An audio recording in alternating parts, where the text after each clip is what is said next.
السلام عليكم ورحمة الله وبركاته. الحمد لله رب العالمين. الصلاة والسلام على رسول الله.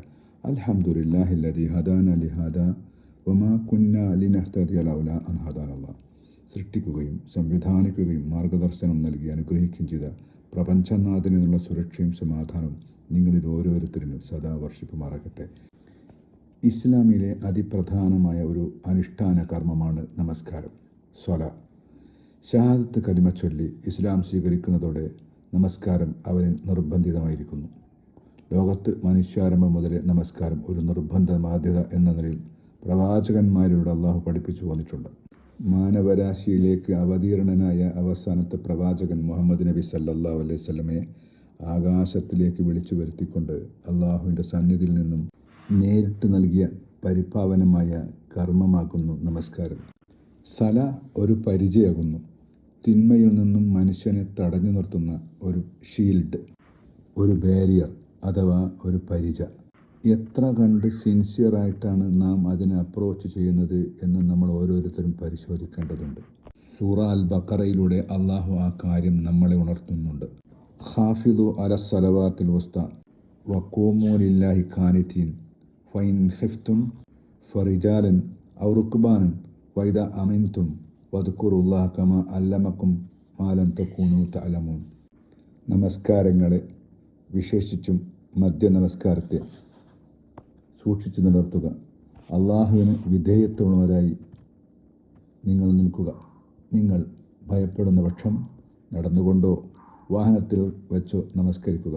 സുരക്ഷിതത്വം കൈവന്നാൽ നിങ്ങൾ അറിഞ്ഞുകൂടാത്തത് അള്ളാഹു പഠിപ്പിച്ചെന്ന പ്രകാരം സാധ്യമാവും വിധം അവനെ സ്മരിച്ചുകൊള്ളുക. മനുഷ്യനെ ബാധിക്കുന്ന ഏതൊരു അവസ്ഥയിലും, ശാരീരികമായോ മാനസികമായോ സാമ്പത്തികമായോ ഏത് പ്രതിസന്ധി ഘട്ടത്തിലും ഒഴിവാക്കാൻ പറ്റാത്ത ഒരു കാര്യമാകുന്നു നമസ്കാരം. നമസ്കരിക്കുന്നത് എന്തിനു വേണ്ടിയെന്ന് അള്ളാഹു സുബ്ഹാനഹു വ തആല മദീനയെ ലക്ഷ്യമാക്കിക്കൊണ്ട് നടന്നു പോകുന്ന മൂസാ നബിയെ അള്ളാഹു പ്രവാചകനായി തിരഞ്ഞെടുത്തുകൊണ്ട് ആദ്യമായി കൽപ്പിക്കുന്ന കാര്യം, യാ മൂസ ഇന്നനി അനല്ലാഹ് ഫഅബ്ദുനി വഖിമിസ്സലാത്തി ദിക്രി. ഓ മൂസേ, ഞാൻ നിൻ്റെ അള്ളാഹു ആകുന്നു, നാഥനാകുന്നു, രക്ഷിതാവാകുന്നു. നീ എന്നെ മാത്രമേ ആരാധിക്കാൻ പാടുള്ളൂ. നമസ്കാരം നിലനിർത്തുക. അള്ളാഹുവിൻ്റെ ആജ്ഞ നമസ്കരിക്കുക എന്നല്ല, നമസ്കാരം നിലനിർത്തുക എന്നാണ്. അഖിമിസ്സലാ. എങ്ങനെയെങ്കിലും എപ്പോഴെങ്കിലും നമസ്കരിച്ചാൽ മതിയോ? പോരാ. ഇന്ന സലാത്ത കാനത് അലൽ മുഅ്മിനീന കിതാബൻ മൗഖൂത. തീർച്ചയായും നമസ്കാരം സമയബന്ധിതമായ നിർബന്ധ കർമ്മമാകുന്നു നമസ്കാരം. പ്രപഞ്ചനാഥനായ അള്ളാഹു നമ്മളോട് നമസ്കരിക്കാൻ കൽപ്പിച്ച നാഥൻ വളരെ കൃത്യമായി നമ്മളെ നിരീക്ഷിച്ചു കൊണ്ടിരിക്കുന്ന, നമ്മളുടെ നൃത്തത്തിലും നമ്മുടെ സുജൂദിലൊക്കെയുള്ള അനക്കങ്ങൾ പോലും കൃത്യമായി വാച്ച് ചെയ്യുന്നു എന്നാണ് അള്ളാഹു സുബ്ഹാനഹു വ തആല ഖുർആനിലൂടെ നമ്മളെ അറിയിക്കുന്നത്.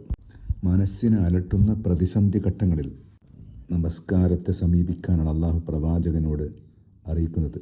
വലഖദ് നഅലം അന്നക യളീഖു സദുറക ബിമാ യഖൂലൂൻ. പ്രവാചകരെ, അവർ പറയുന്നത് കേട്ടിട്ട് താങ്കളുടെ മനസ്സിന് കഠിനമായ പ്രയാസമുണ്ട്. അതിന് പരിഹാരമായിക്കൊണ്ട് അള്ളാഹു പ്രവാചകനോട് നിർദ്ദേശിക്കുന്നത് വസബ്ബിഹ് ബിഹംദി റബ്ബിക, അള്ളാഹുവിനെ ധാരാളമായി സ്മരിച്ചു കൊണ്ടിരിക്കുക. വഖും മിനസ് സാജിദീൻ, നീ സുജൂദ് ചെയ്യുന്നവരോടൊപ്പം സുജൂദ് ചെയ്യുക എന്നാകുന്നു. വളരെ ഭക്തിയോടുകൂടി ഖുശൂഅോടുകൂടി ചെയ്യേണ്ട നിർബന്ധിതമായ കർമ്മമാകുന്നു നമസ്കാരം. അതിനെ എത്ര കണ്ട് സിൻസിയറായിട്ടാണ് നമ്മളൊക്കെ അപ്രോച്ച് ചെയ്യുന്നത് എന്ന് നമ്മളൊക്കെ ഓരോരുത്തരും സ്വയം പരിശോധിക്കുക. പ്രവാചകൻ സല്ലല്ലാഹു അലൈഹി വസല്ലം നമ്മളോട് അറിയിച്ചു, ആരെങ്കിലും കച്ചവടമോ കൃഷിയോ ചെയ്യുകയാണെങ്കിൽ അത് ഒരുപാട് കാലം ജീവിക്കും എന്ന അർത്ഥത്തിലായിരിക്കണം കച്ചവടമോ കൃഷിയോ നടത്തേണ്ടത്. എന്നാൽ നമസ്കാരത്തിന് നിൽക്കുമ്പോൾ ആ നമസ്കാരം കഴിയുന്നതിന് മുമ്പേ നമ്മൾ മരണപ്പെട്ടു പോകും എന്ന ഭക്തിയോടുകൂടിയും പ്രത്യാശയോടുകൂടിയാണ് നമസ്കാരം നിർവഹിക്കേണ്ടത്. അത്തരം ആളുകളുടെ കൂട്ടത്തിൽ അല്ലാഹുവേ, നീ ഞങ്ങൾ ഉൾപ്പെടുത്തി അനുഗ്രഹിക്കണമേ. വാഖിർ ദഅവാനാ അൽഹംദുലില്ലാഹി റബ്ബിൽ ആലമീൻ. അസ്സലാമു അലൈക്കും വറഹ്മത്തുള്ളാഹി. തുടരും.